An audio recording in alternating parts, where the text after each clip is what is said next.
आणि दुसरी गोष्ट म्हणजे संत गोरा कुंभारांचं जे गावातील घर आहे, जुनं घर, म्हणजे जे आता तुम्ही सांगितलं नामदेव महाराज ते थापटणं, आणि खूप वेळा तिथं अनेक संत येऊन गेलेले आहेत. साक्षात पांडुरंगाचा थोडे दिवस तिथं काही महिने वास होता तिथं. तर ते जे घर आहे त्यांच्या अगदी शेजारी आमचं घर. तर समोर एक असा चौक आणि त्या चौकातून इकडे त्यांचं दार उघडणार इकडून आमचं, आणि छोटस गल्लीतला रस्ता गेलेला, म्हणजे इतकं शेजारी आमचं नेहमी जाणं असं ते. ही दोन कारणं म्हणजे साक्षात संताचा नाही सहवास मिळाला, पण संत भूमीचा सानिध्य आम्हाला मिळालं. गोरोबा काकांच्या वास्तव्याने पवित्र झालेल्या त्या भूमीचं सानिध्य आम्हाला मिळालं. त्याच्यामुळे खूप मोठा आनंद आहे आणि म्हणजे छान वाटतं, अभिमान वाटतो. पण संत शिरोमणी नामदेव महाराज यांना गर्व झाला होता सगळ्यांना सांगितलं, मीच विठ्ठलाचा लाडका, कारण मी नेहमी विठ्ठलाजवळ असतो. तिथे माझं म्हणजे मी एकरूप झालेलो आहे, समज झालेला आहे विठ्ठलाजवळ, म्हणून मीच विठ्ठलाचा खास असं. आणि असं मला काय ते सानिध्याचा गर्व होण्याच्या आधी मी माझ्या व्याख्यानाला सुरुवात करते. आणखी एक गोष्ट आता इथं मला बोलायलाच पाहिजे, कारण आपल्याला माहित आहे अहिल्यादेवी होळकरांची त्रिशताब्दी म्हणजे जन्मोत्सव आता सुरू आहे हे वर्ष. तर त्या निमित्ताने मला चौंडीला निमंत्रण होतं काही महिन्यापूर्वी. तिथे चर्चासत्र झालं होतं, म्हणजे मोठा समारंभ झाला होता, त्यांचं जन्मस्थळ चौंडी. तर चर्चासत्रात सहभागासाठी मला तिथं निमंत्रण होतं. त्यावेळी मी तिथे गेले होते आणि त्यावेळी तिथे गेल्यानंतर बोलताना सांगितलं की मी अहिल्या देवींच्यावर पोवाडा लिहिणार आहे. आणि त्या पद्धतीने काही दिवसानंतर मी तो पोवाडा लिहिला. तर त्यावेळी तो पोवाडा वाचला. माझ्या एका मैत्रिणीने मला विचारलं, तुला अहिल्या देवींची एवढी कशी माहिती? म्हणलं माहिती आहे, म्हणजे वाचन मिळालं. आता सगळेच वाचतात, पण आपण लोक जरा जास्त वाचतो, लिहिणाऱ्या लोकांचं वाचन जरा जास्त. आणि इतिहास तर वाचल्याशिवाय समजतच नाही. मग मी तिला सांगितलं की अगं वाचनातून मला माहिती मिळाली हे सगळं. तर तिला असं विचारायचं होतं की तुला एवढी माहिती आहे, तुम्ही धनगर? मग तोच प्रकार काही दिवसांनी म्हणजे पूर्वी मी लग्न होऊन जेव्हा सांगलीत आले, तर त्यावेळी एक असा नवीन मैत्रिणी झाला इथं आल्यानंतर. त्यावेळेला मला एका मैत्रिणीने विचारलं की तुझं लव्ह मॅरेज आहे काय, इंटरकास्ट? मी म्हणलं असं का विचार? तर म्हणे सरांचं आडनाव हे, तुझं आडनाव हे, तुझ्या आडनावाचे ब्राह्मण लोक आहेत चांगले. मी म्हणलं हो का, मला माहिती. पण म्हटलं नाही ग, माझं नव्हतं एवढं धाडस तेव्हा. आणि मला माहितीये आज मी एका गोरा कुंभारांच्या हट बोलल्यानंतर मला कुणीतरी विचारणार आहे की तुम्ही कुंभार का?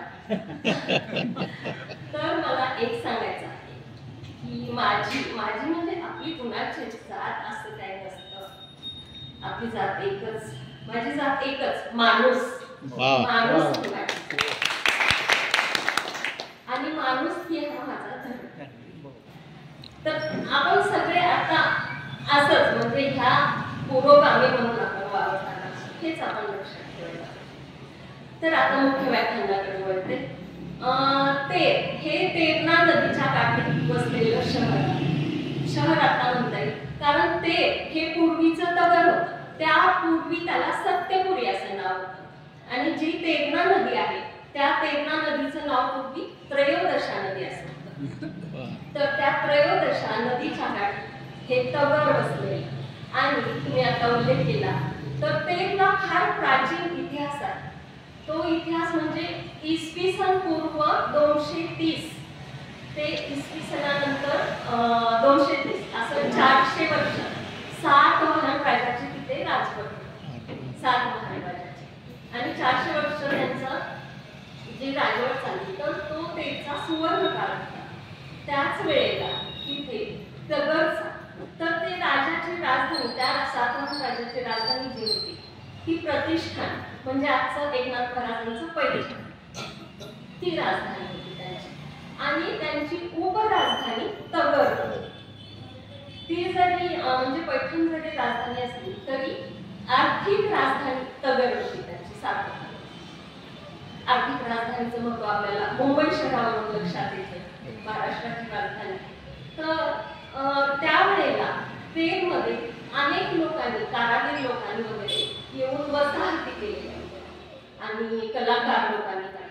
तर त्यावेळेला तिथे खूप अशा तलम कापड किंवा हस्तिदंती वस्तू, मणी वगैरे वगैरे असे खूप वेगवेगळं काय खेळणी वगैरे असं ते लोक तयार करत. आणि हे सगळं निर्यात होत असते. ते इजिप्त, रोम शहराशी तगरचा व्यापार सुरू होता आणि तो गुजरात भरूच मार्गे त्या बंदरातून तो व्यापार होत असतो. तर असं तेच खूप महत्व होतं त्या काळी. आणि तुम्ही पुराणवस्तूचे बघून आला, पुराणवस्तू संग्रहालय, तर तिथे ते पुरावा तो की रोम शहराशी तगरचा व्यापार सुरू होता. ज्या वस्तू रोममध्ये सापडलेल्या आहेत त्याच वस्तू तगरमध्ये सापडलेल्या आहेत. हस्तिदंती बाहुली एक आहे, तर तिचा आता सध्या तिचा फोटोच लावलेला आहे. तर ती खूप मौल्यवान बाहुली आहे ती. बाकीचे सगळे तिथं रामलिंगाप्पा लांबतुरे पुराणवस्तू संग्रहालय असं नाव आहे त्याचं. तर रामलिंगाप्पा लांबतुरे हे जे होते त्यांच्याकडे एकदा एक परदेशी पाहुणे आले आणि त्या पाहुण्यांनी ते असे गाडीमध्ये असे खापराचे तुकडे पडलेले होते. ते बघितलं, स्वच्छ केलं. तर मग आपण विचारलं की तुम्ही हे काय करता? तर म्हणे ह्याचं खूप महत्व आहे. तेव्हा रामलिंगाप्पांच्या लक्षात आलं की अरे हे तर इथं खूप सापडतं, म्हणजे तिथं खूप मूर्त्या सापडल्या आहेत, गाठी वरती सापडली आहेत, मणी सापडले आहेत, चौकटी सापडलेल्या आहेत. एवढंच काय, तांदूळ सुद्धा सापडलेले आहेत, पैसे सापडले त्यावेळेचे नाणी. आणि आता अलीकडे एक विहीर सापडलेली आहे, अगदी 2-3 वर्षापूर्वी. तर त्या काळात रामलिंगाप्पांनी दौंडी पिटायला सांगितली की तुमच्या शेतात नांगरताना किंवा घर बांधताना तुम्हाला ज्या अशा वस्तू सापडतील त्या तुम्ही माझ्याकडे आणून द्या आणि मी तुम्हाला त्याचा योग्य मोबदला देईन. तर इतक्या वस्तू मिळाल्या, सरांनी संग्रहालय काढलं. त्या सगळ्या वस्तू त्या लोकांनी आणून दिल्या आणि आप्पांनी त्यांना कुणाला पैसे, कुणाला धान्य असं दिलं. आणि बौद्ध स्तूप एक सापडलेला आहे, त्या बाजूला तुम्ही नाही जाऊ शकणार. आणि त्याच बाजूला एक नरसिंहाचं मंदिर आहे. तर असं, आणि जैन मंदिर सुद्धा तिथे. म्हणजे असं पुरातन, खूप प्राचीन इतिहास असलेला आहे. तर असं सातवाहन राज्याच्या काळात सुवर्ण युग होतं. काही वर्षांनी आक्रमण होत गेली, राजवट बदलत गेल्या आणि काही वर्षांनी तिथे शिलाहार राजाची राजवट आली. ती राजवट कोकण कोल्हापूर पर्यंत होती. ती पण 400 वर्षापर्यंत चालली. आणि त्याच्यानंतर राजा रामदेवराय यादव यांनी शिलाहाराचा पराभव केला आणि त्यांची राजवट सुरू झाली. राजा रामदेवरायची त्यांनी देवगिरी येथे त्यांची राजधानी केली. आणि तो राजा फार चांगला होता, म्हणजे राजा रामदेवराय. त्याच काळात अनेक संत अवतीर्ण झाले आणि तो न्यायप्रिय होता, विद्याप्रिय होता, भाषाप्रेमी होता आणि कलाप्रेमी होता. त्या काळात त्यानं जनतेवर फार प्रेम केलं. आणि त्या काळात कसं होतं, स्वातंत्र्याचं काही इंग्रजाचं आक्रमण होतं, जनता सुखाशील आयुष्य जगत होती. एका ठिकाणी ज्ञानेश्वर महाराज बोलतात, त्या राजाचं वर्णन करताना होती, ते रघुवंश विलासू, सकळ कळा निवासू, न्यायाचे कोशी क्षितिशू श्री रामचंद्र. म्हणजे सकळ कला, सगळ्या कलांना काय म्हणतात ते दिलेलं, म्हणजे सन्मान दिलेला, सगळ्या कलाकारांचा सन्मान, असं ते अशा राजाचं ते. आणि त्याच काळी इकडे तेरणेच्या काठी महादेव बाबा आणि रखुमाई हे कुंभाराचं जोडपं राहत होतं. ते आपला कुंभाराचा व्यवसाय करत होता. कुंभाराचा व्यवसाय करता करता माहेरची गोष्ट आहे, वेळ झाल्यानंतर तुम्ही मला सांगू शकता, कारण खूप बायका थांबत नसतात बाहेर. तर कुंभाराचं काम करता करता त्यांनी विठ्ठल भक्ती आणि तिथे कालेश्वराचं मंदिर आहे, कालेश्वराची भक्ती महादेव बाबा करत होते. आणि शके 1889 सन 1267 साली त्यांना एक मुलगा झाला. त्याचं नाव त्यांनी गोरा ठेवलं, कारण ते बाळ जन्मल्यानंतर खूप गोरं होतं, म्हणून त्या बाळाचं नाव गोरा ठेवलं. तर ह्या गोरा नावाची आणखी एक कथा सांगितली जाते, पण ती दंतकथा वाटते, ती तेवढीशी मनाला पटत नाही आणि त्याच्यामुळे मग ज्याचा त्याचा विश्वासाचा भाग असतो, म्हणून मग मी ती ही सांगत नाही. आणि त्याचं नाव गोरा ठेवलं. तर मग वडील दररोज जे म्हणजे आपलं गाडं घेऊन जाणार, माती घेऊन येणार आणि त्यांना मदत करणार. ते माती आणल्यानंतर चाळून गाळून ते त्यात पाणी टाकून, आळं करून पाणी टाकून, ते त्याचा चिखल करून तुडून त्याची गाडगी मडकी करून आवा पेटवून त्याच्यात ते सगळं भाजणार. गाडगी मडकी रांजण खेळणी परळ वगैरे असं सगळं करत आणि त्याच्यात ते भाजत असत. तर हे सगळं गोरा, छोटा गोरा बघत होता. त्याच वेळेला विठ्ठलाची भक्तीही ते बघत होते.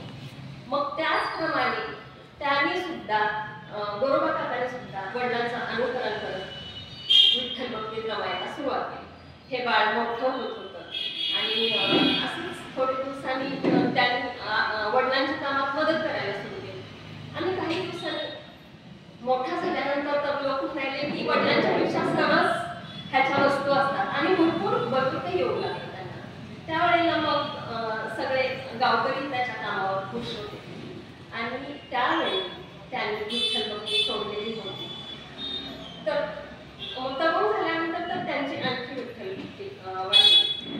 त्यावेळेला आपल्या महाराष्ट्राला संतांच्या महाराष्ट्र म्हणजे आपल्या संतांची भूमी आहे आणि संतांच्या वास्तव्याने पवित्र झालेली पुण्यभूमी आहे. संतांच्या उपदेशाने आणि शिकवणीने समृद्ध झालेली ही भूमी. परंतु मराठवाड्याला निसर्गाने दान देताना जरा आखडता हात घेतलेला आहे असं म्हणतात. जरा दुष्काळी भाग आहे. पण तिथे अनेक संतांचा जन्म झाला, अनेक संत अवतीर्ण झाले. मग ह्या प्राप्त परिस्थितीत कसं जगायचं ते ह्या संतांनी शिकवलं त्यांना. आणि त्याच पद्धतीनं त्यांनी म्हणजे कितीही संकट आले तर त्याच्यावर विजय मिळवून आपण आनंदाने कसं जगावं असं संतांनी सगळं शिकवलं. तर त्या काळात गोरोबा काकांचे समकालीन म्हणजे नरहरी सोनार, सावतामाळी, चोखा मेळा आणि गोरोबा काका सगळ्यांच्या पेक्षा मोठे, त्याच्यानंतर निवृत्ती, नामदेव, सोपान मुक्ताबाई असे सगळे संत. तर अशा प्रकारे गोरोबा काकांची भक्ती चालू होती. एक त्यांचा जाता जाता अभंग सांगते. केशवाचे ध्यान, केशवाचे ध्यान धरून आणलं मृत्तिके माझाने नाचत असे. विठ्ठलाचे नाम स्मरे वेळोवेळा, विठ्ठलाचे नाम स्मरे वेळोवेळा. नेत्री आहे जग सद्गतीत, नेत्री आहे जग सद्गतीत. फुलालाचे वंशी, फुलालाचे वंशी जन्मले शरीर, फुलालाचे वंशी जन्मले शरीर, तो गोरा कुंभार हरी भक्त. अशा प्रकारे गोरोबा काकांनी स्वतःची ओळख करून दिलेली आहे अभंगातून. तर जरी एका बाजूला सुखासीन आयुष्य जगत होती जनता, पण त्याच वेळेला जनता आळशी झालेली होती आणि त्याचा परिणाम जनता कर्मकांडात गुंतलेली होती आणि अंधश्रद्धा बळावलेली होती. लोकांचा वेळ म्हणजे आळस एका बाजूला आणि हे कर्मकांड एका बाजूला, अशी सगळी परिस्थिती. त्यावेळेला त्या अंधश्रद्धेतून, त्या अंधकारातून बाहेर काढण्याचं काम ह्या संतांनी केलं, गोरोबा काकांनी केलं, सगळ्या संतांनी केलेलं आहे. आणि समाजाला उद्देश करून त्या अंधश्रद्धेतून बाहेर पडून नामस्मरणाचं महत्व त्यांना जनतेला त्यांनी सांगितलेलं आहे. गोरोबा काका तरुण झाले होते, त्यानंतर त्यांनी त्यांना लग्नाचा प्रस्ताव मांडला त्यांच्या आधी. तेरच्या शेजारी डोकी म्हणून गाव, तर तेर डोकी असं म्हटलं जातं. आता विटा माहिती आपण असं म्हणतो, त्या टाईप असं तेर डोकी 7 किलोमीटर अंतर. तेथील संताबाई नावाच्या मुलीशी गोरोबा काकांचं लग्न झालं आणि लग्न झाल्यानंतर त्यांचा प्रपंच सुरू झाला. पण एका बाजूला प्रपंच सुरू होता आणि दुसऱ्या बाजूला विठ्ठल भक्ती सुरू झाली. त्यावेळेला म्हणजे जास्त त्यांचं लक्ष प्रपंचापेक्षा विठ्ठल भक्तीवर. बऱ्याच वेळा संत तिथं येत होती, सगळी संत मंडळी तिथे तेरमध्ये. एकदा ह्या सगळ्या संतांनी निवृत्ती, ज्ञानदेव, सोपान आणि नामदेव हे सगळे लोक आषाढी एकादशीला जाण्यासाठी निघाले होते, पंढरपूरला जाण्यासाठी. तो प्रघात आहेच आषाढी एकादशीला. तर हे सगळ्यांनी असं ठरवलं की आपण पंढरपूरला जातोच आहोत, तर जाताना गोरा कुंभारांना भेटून जाऊ, कारण तिथूनच जायला लागायचं, तेरवरूनच त्यांना जावं लागायचं. आणि आषाढी एकादशीचं महत्व आता सरांनी लोकसाहित्याचा उल्लेख केला, त्याच्यामुळे सांगते. आमच्याकडं मराठवाड्यात एकादशीचं महत्व खूप आहे. यावर घरोघरी सगळे जवळजवळ पंधरवाडी एकादशी करतात, काही ठिकाणी तर लहान मुलं सुद्धा एकादशी करतात. आता आमच्या घरात सगळे एकादशी करत होते, मी सांगलेलं आल्यानंतर माझे राहिले असं झालं. तर आजी आणि आई तर ओव्या गायच्या एकादशीच्या, असेच एक दोन ओव्या सांगते. सडा सारवण केलं गाईच्या शेणानं, सडा सारवण केलं गाईच्या शेणानं, आली पावनी नेमान पंधरवाडी एकादशी, आली पावनी नेमान. एकादशी बाई नाव तुझं निरमळ, एकादशी बाई नाव तुझं निरमळ, मन माझं गोरमळ पांडुरंगाच्या चरणावशी, मन माझं गोरमळ पांडुरंगाच्या चरणावशी. एकादशी बाई नाव तुझं चांगलं, एकादशी बाई नाव तुझं चांगलं, मन माझं रमलं पांडुरंगाच्या चरणावशी, मन माझं रमलं पांडुरंगाच्या चरणावशी. एकादशी बाई नाव तुझं राही रंबा, एकादशी बाई नाव तुझं राही रंबा, खडी साखर पिवळा आंबा, खडी साखर पिवळा आंबा पांडुरंगाच्या फराळीला, खडी साखर पिवळा आंबा. अशा माझ्या आई आजी ओव्या म्हणायच्या. त्या सगळ्या ओव्या मी ह्याच्यात दिलेल्या आहेत. आईच्या वही ते सर म्हणाले चोरून आणला, हा जो मी आईच्या सांगणार आहे. अशा प्रकारे म्हणजे तर त्यावेळेला मग हे संत मंडळी तेरला जायला निघाली आणि जाताना मग तेरमध्ये आले सगळे. गोरोबा काकांना आनंद पण झाला आणि आश्चर्य वाटलं, हे सगळे कसे काय आले. तर त्यावेळेला मग त्यांचं स्वागत झालं. संताबाईंनी त्यांच्यासाठी जेवण केलं. जेवण वगैरे झाल्यानंतर संध्याकाळी जेव्हा गप्पा गोष्टी करत बसले त्यावेळेला मुक्ताबाई म्हणाल्या की काका तुम्ही आमची सगळ्यांची मडके तपासा, कुणाचं मडकं कच्चं कुणाचं पक्कं.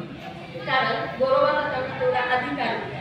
ते जुनाट पुरुष होते, ते सगळ्यात मोठे वडीलधारी होते. जुनाट पुरुष म्हणजे अनुभवी पुरुष होते, अनुभवाने ते जुनाट होते. तर मग ते त्यांना अधिकार होता. मग गोरोबा काकांनी ते त्यांचं थापटणं घेतलं आणि प्रत्येकाच्या डोक्यावर आपटलं ते एकेकाच्या. सगळ्यांनी सहन केलं, कोणी आवाज काढला नाही. परंतु नामदेव महाराजांच्या डोक्यावर जेव्हा आपटलं तेव्हा ते जोरात ओरडले आणि चिडले. तेव्हा मग गोरोबा काका म्हणाले हे मडकं कच्चं आहे. त्यांनी गोरोबा काकांनी आपल्या अनुभवाच्या थापटण्याने सांगितलं की हे मडकं कच्चं आहे. त्यावेळी गोरोबा काकांनी त्यांना सांगितले की तुला गुरु करण्याची गरज आहे, गुरुकडून आणखी ज्ञान प्राप्त करून घेण्याची गरज आहे. तर अवघ्या नागनाथ विसोबा खेचर हे महात्मे राहतात, त्यांच्याकडे तू जा आणि त्यांना गुरु त्याप्रमाणे. परंतु त्यावेळेला नामदेव महाराज खूप चिडलेले होते, ते लगेच गेले नाही. ते पंढरपूरला गेल्यानंतर पुन्हा पांडुरंगाने त्यांना सांगितलं की ते बरोबर आहे आणि तू गुरु कर. तेव्हा मग त्याने ते मनावर घेतलं आणि नंतरची ती गोष्ट आपल्याला माहिती आहे.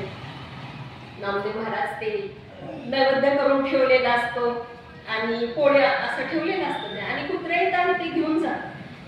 तर नामदेव महाराज त्याच्या पाठीमागं पळत जातात, अरे तुपाची वाटी घेऊन पळत, अरे थांब तूप तर लावून दे. ते गेल्यानंतर मग ते पांडुरंग तू मला कसं ओळखलंस, तर ते मला विसोबाने सांगितलं चराचरात देव असं ते त्यांचं ते. हे संतांची परीक्षा गोरोबा काकांनी केली. तेव्हापासून त्यांना संत परीक्षा, संत पाठी असं म्हटलं जाऊ लागलं. आणि हे सगळ्यांच्या पेक्षा मोठे वडीलधारी जुनाट पुरुष सगळे त्यांना सन्मान देत आणि परीक्षक झाले गोरोबा. अशा प्रकारची ही गोष्ट. तर आता मला अपेक्षित होतं की जरा तरी काही तरुण मंडळी असते. मला वाटतं की आपण जरा ग्रुपवर कुठल्या कुठल्या टाकलं असताना तर थोडंसं म्हणजे अलीकडं संत साहित्य कमी वाचलं जातं असं मला वाटतं. जर लोकांना आता ह्या वेळेला ह्या अशा परिस्थितीत तरी गरज आहे की जरा हे असं ऐकण्याची.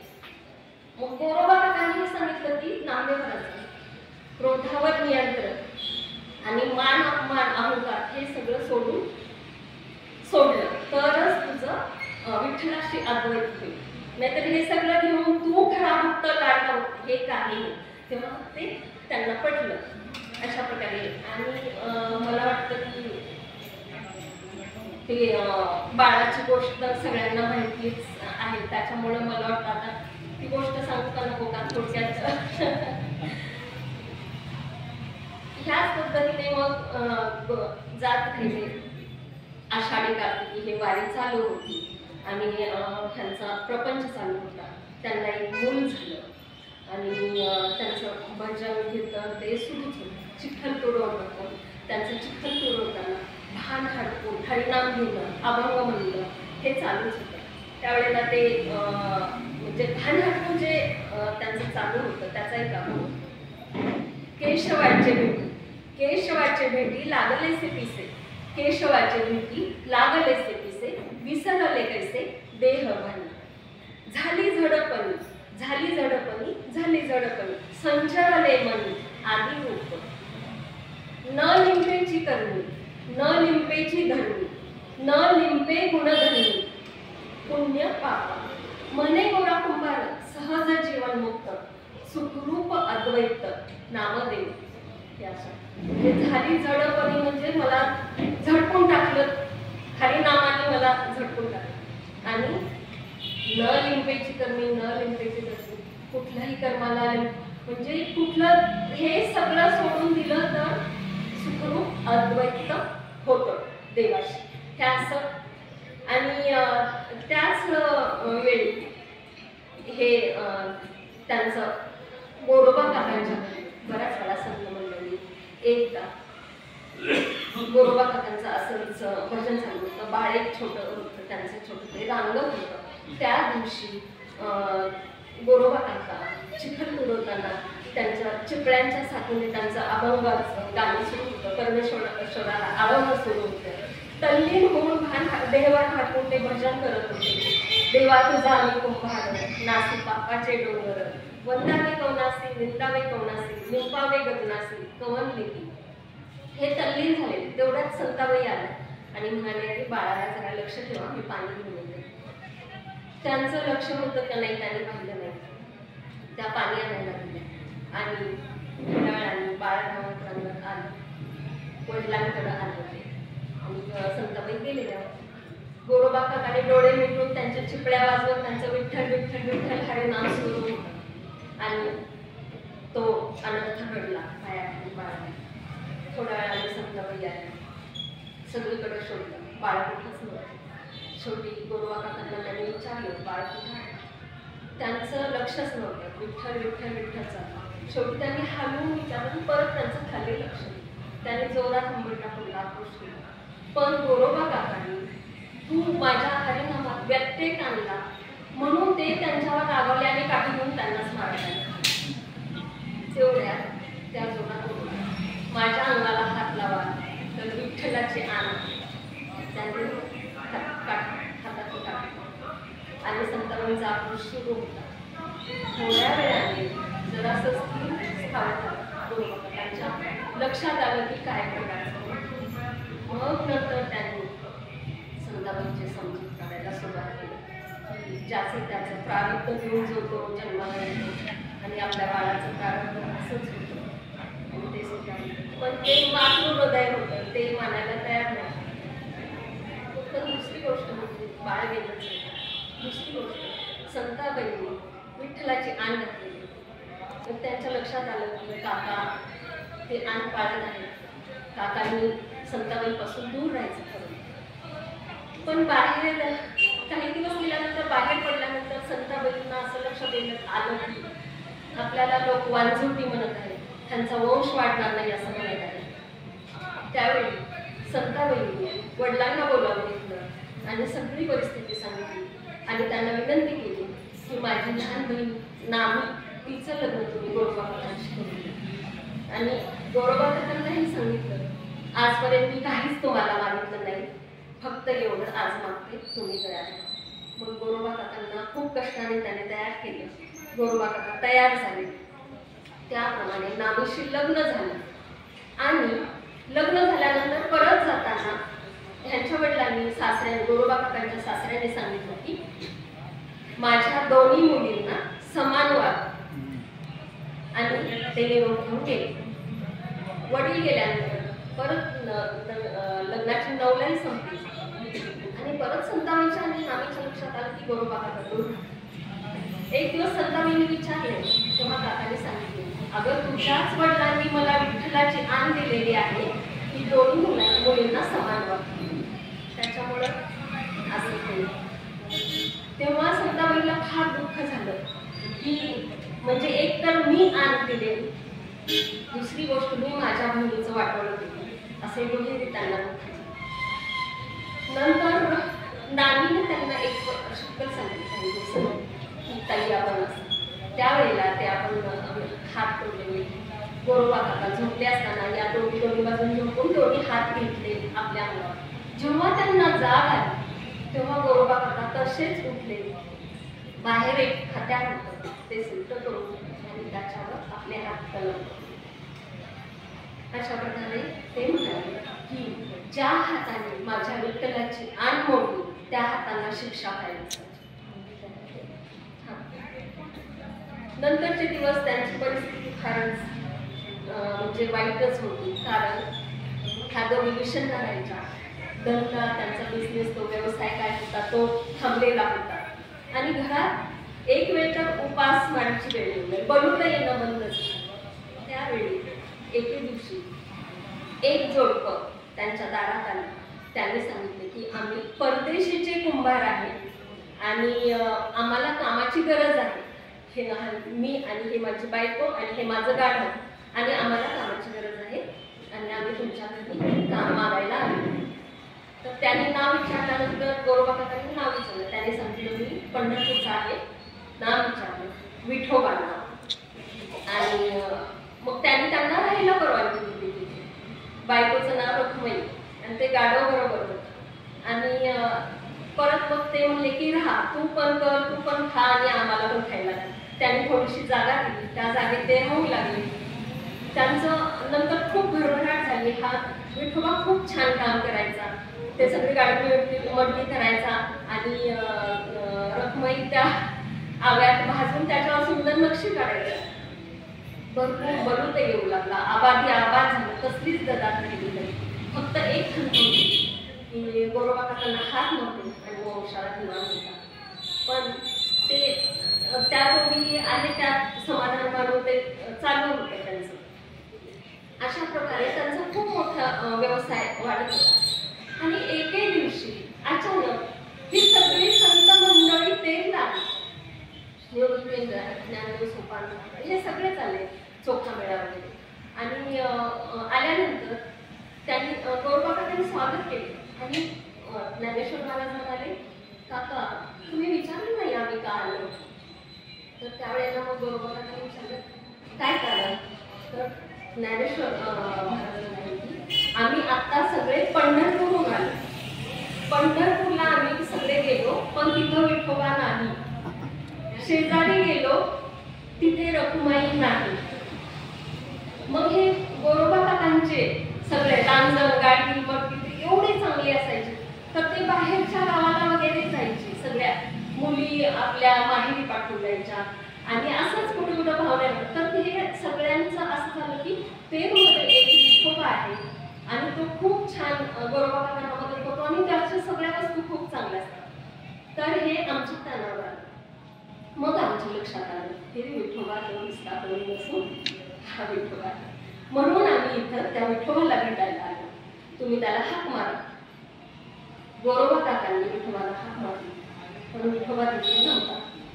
परत संताबाई आणि नाभी पळत आल्या. रखुमाई येणे आणि गाढवही नाही. मग त्यावेळेला गोरोबा काकांच्या डोळ्यात अश्रू आले. ते दुःखाचेही होते आणि आनंदाचे.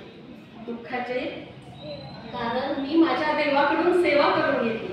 प्रसंगी विठोबा त्यांना भरवत होता हात नव्हते. बऱ्याच वेळा सगळी सेवा विठोबा करायची आणि रखुमाई सगळे गाडी म्हणते घरातले जेवण असं सगळं करायचं. त्यांना वाईट वाटलं की माझ्या देवाकडून मी सेवा करून आणि आनंद अश्रू याच्यासाठी या इतके महिने मी माझ्या विठ्ठलाच्या सहवासात होते, त्याच्यामुळे त्यांना आणि ज्ञानेश्वर महाराजांनी 2-3 गाठी म्हटले आणायला सांगितलं, ते कोणीतरी आणलं आणि कानाला लावलं, त्याच्यातून विठ्ठल विठ्ठल विठ्ठल असा आवाज येतो. असं सगळ्यांनी ते तिथे सगळ्यांनी पाहुणचार घेऊन नंतर सगळे आषाढी एकादशीसाठी मग सगळे पंढरपूरला गेले, गोरोबा काकाही गेले, सगळेच गेले. तिथे गेल्यानंतर देवाला भेटले, ते पायाला त्यांच्या हे कवटाळून त्यांनी अश्रू ढाळले पायावर, सगळं झालं. नंतर नामदेवाने त्यांचं कीर्तन सुरू केलं. त्या कीर्तनात सगळे मग्न झाले आणि नामदेव महाराजांनी थोड्या वेळाने सांगितलं की टाळ्या वाजवून नामस्मरण करा. सगळ्यांनी वर हात करा, टाळ्या वाजवा आणि नामस्मरण करा. सगळे हात वर करून नामस्मरण करू लागले. पण गोरोबा काकांना हात येईल, गोरोबा लाजला म्हणून. लाजला कशासाठी? तर मला हात नाहीत म्हणून नाही, तर देवाचं नामस्मरण करताना माझ्याजवळ टाळ्या वाजवण्यासाठी हात नाही म्हणून. तर ते त्यावेळेला मग नामदेव महाराजांनी सांगितलं की तुम्ही तसेच छोटे हात वर करून टाळ्या वाजवा आणि नामस्मरण. गोरोबा तसंच हात वर.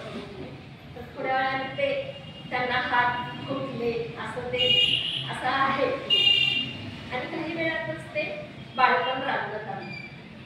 एकूण असं हे सगळे ते बाळाची कथा सांगितली जाते. एकूण काय तर त्या वेळेला ह्या सगळ्या संत मंडळींनी सगळ्या समाजाला प्रपंचात राहून परमार्थ कसा करायचा हे शिकवलेलं आहे. त्यांनी आपला व्यवसाय सोडला, ते व्यवसाय करत करत ह्यात परमार्थ केला. त्यावेळी गोरोबा काका दररोज संध्याकाळी आपल्या घरी भजन करतात. मग आसपासचे सगळे तिथे जमत. त्यावेळेला गोरोबा काका सगळ्यांना उपदेश करत आणि तो प्रघातच पडला की त्यांच्या घरी भजन करायचं. अशा प्रकारे ही गोष्ट गोरोबांची गोष्ट सांगितली जाते. आणि नंतर काही दिवसांनी असं सगळ्या संतांचं ठरलं की आपण आता तीर्थाटन करूया, सगळ्या तीर्थांना भेट देऊ. मग गोरोबा काका ज्ञानेश्वर महाराजांकडे गेले, तिथून सगळे पंढरीला गेले आणि पांडुरंगाला भेटून त्यांनी सगळं काशी वगैरे रामेश्वर हे असं सगळं त्यांनी तीर्थाटन केलं आणि परत आले. परत आल्यानंतर सगळे आपापल्या गावी. तसेच गोरोबा काका पेनला, ते जेव्हा पेनला आले तेव्हा वेशीत आल्यानंतर काही लोकांनी त्यांना अडवलं, काका तुम्ही घरी जाऊ नका, कारण तिथे गेल्यानंतर तिथं देवगिरीच्या राजाचे शिपाई येऊन थांबलेले आहेत आणि ते तुम्हाला पकडून न्यायला आले. गोरोबा काकांनी कारण विचारलं. तर जेव्हा विठोबा तिथं कामाला होता गोरोबा काकांच्याकडे, त्यावेळेला देवगिरीच्या दिवाणाच्या पत्नीने 6 महिन्यात मला 1 लक्ष विटा मंदिराच्या बांधकामासाठी पाहिजे असं सांगितलं होतं. तर गोरोबा काका म्हणाले की होणार नाही, 6 महिन्यात 1 लाख विटा होणं शक्य नाही, पण विठोबा म्हणाला आपण करूया, होऊ शकतं. तर त्याप्रमाणे त्या सगळ्या विटा विठ्ठल रुक्माई आणि हे घरातले सगळे त्यांनी 1 लक्ष विटा तयार करून ठेवल्या आणि नंतर हे तीर्थाटनाला गेले. मग इथं आल्यानंतर त्यांनी सांगितलं की त्या सगळ्या विटा चोरीला गेल्या आणि जागेवर विटाच नाही आणि त्यामुळे वेळेत विटा पोहोचल्या नाही म्हणून शिपाई तुम्हाला पकडून न्यायला आले. गोरोबा काका घरी गेले तर त्या शिपायाने लगेच त्यांना काय म्हणतात अटक केली आणि काका म्हणले मी फक्त माझ्या पांडुरंगाला भेटलो होता. ते हातकड्या ते तसंच घेऊन ते पांडुरंगाकडे हात गेले. त्यांचं आतच मंदिर होतं गोरोबा काका घरातच. फक्त त्यांची नजर भेट झाली आणि परत आले. आणि मग संताबाईंना मी त्यांचं आक्रोश सुरू झाला, नेऊ नका विनवणी करायला, पण त्यांनी त्या शिपायांनी ऐकलं नाही. मग गोरोबा काका निघाले. अर्ध्या रस्त्यात आल्यानंतर तिकडून काही लोक पडत आले. ते म्हणाले की अहो तेरणा नदीवर सगळ्या विटा तरंगत आहेत. तर त्या चोरून नेलेल्या विटा बहुतेक त्या लोकांनी नदीत टाकल्या असाव्या पण त्या सगळ्या विटा तरंगत होत्या. आणि त्यावेळेला मग त्यांना कळालं की हे असं काहीतरी वेगळी टेक्नॉलॉजी असेल. तर ती एक वीट माझ्या इथे मला दिलेली आहे एक आठवण म्हणून. तर ती खरोखरच पूर्ण पाण्यावर तरंगते अशा विटा आहेत. मग ते लोक शिपाईने लगेच त्या हातकड्या काढल्या, पाय धरले त्यांचे आणि ते सगळं असं त्यांचं कळलं त्यांना माहिती. मग मात्र त्यानंतर गोरोबा काकांचं असं झालं की माझं भूतलावरचं कर्तव्य आता संपलेलं आहे आणि मला जेवढं करायचं होतं ते मी केलेलं आहे आणि आता मला समाधी द्यायची. ज्ञानेश्वर महाराजांनी त्या आधीच समाधी घेतली होती. त्यावेळेला गोरोबा काका फार व्याकुळ झालेले होते, कारण त्यावेळेला गोरोबा काका तिथंच होते जेव्हा समाधी घेतली. मग आता त्यांना वाटायला ते म्हणाले की मला आता माझा विठ्ठल बोलवत आहे आणि मला आता जावं लागेल. त्याप्रमाणे मग हे संताबाई आणि नानीने विरोध केला, पण त्यांच्या लक्षात आलं की एकदा त्यांनी ठरवल्यानंतर ऐकणार. आणि ह्या दोघी सुद्धा आता त्यांच्या सहवासात राहून त्या पलीकडे गेल्या होत्या. म्हणजे हा आता वैराग्याचा महामेरू होता. तर त्या बायका पण आता तशा झाल्याच होत्या त्या पुढे गेल्याच्या. आणि मग खिन्नांत करणारे त्यांनी त्यांना प्रवाहित केली आणि तेरणा नदीच्या काठी कालेश्वराच्या मंदिराशी त्यांनी समाधी घेतली. तो दिवस म्हणजे सन शके 1200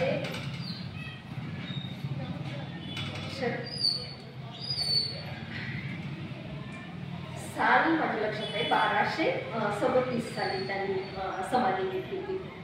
आणि ती समाधी चैत्र कृष्ण त्रयोदशीला. तर चैत्र कृष्ण त्रयोदशीला दरवर्षी तेरमध्ये मोठी यात्रा भरते. त्या दिवसापासून अक्षय तृतीयेपर्यंत 8 दिवस मुख्य यात्रा असते. त्यानंतर 15 दिवस ती यात्रा चालू असते. त्यावेळेला सगळ्यांनी आता मला हे सांगायचं की सरांनी मला इथं का बोलवलं आणि मी एवढ्या अधिकारवाणी इथं गोरोबा काकांच्या विषयी का बोलतो.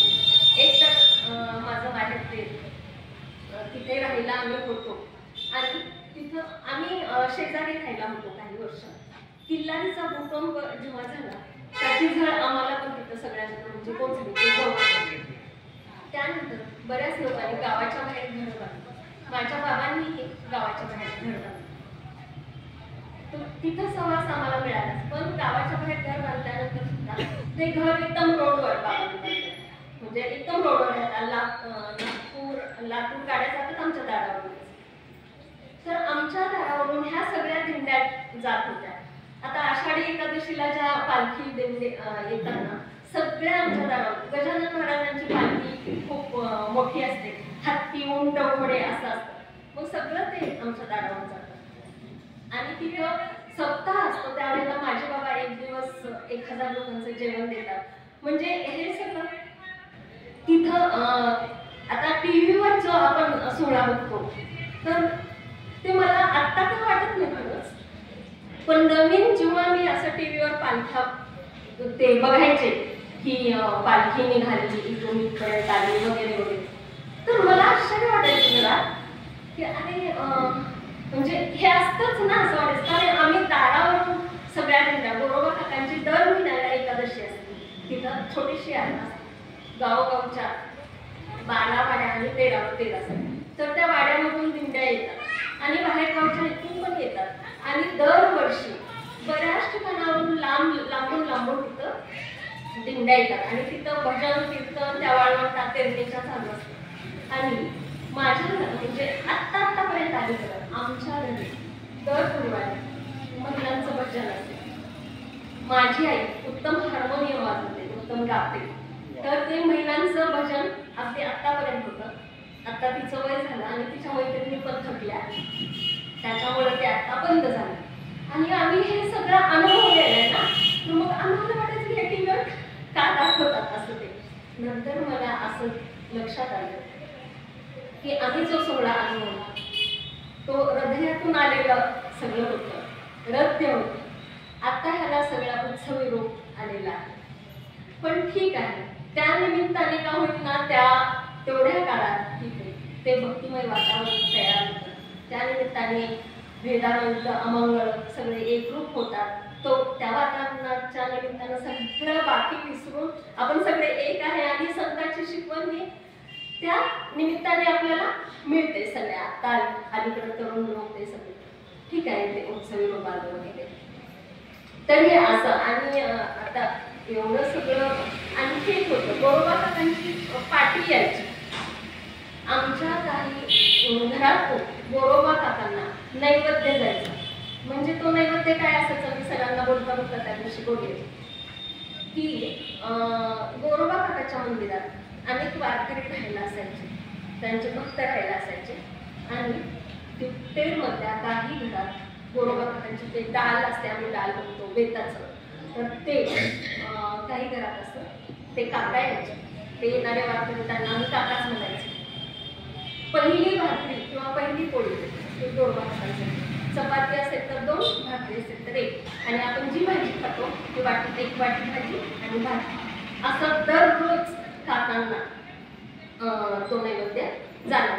आणि बऱ्याच ठिकाणातून सुरुवातीला जात होता तो, कारण तिथं हा नैवेद्य लागल्यामुळे ते जिथं वारकरी राहत होते तो प्रसाद त्या वारकरी म्हणजे त्यांचं जेवण ते व्हायचं.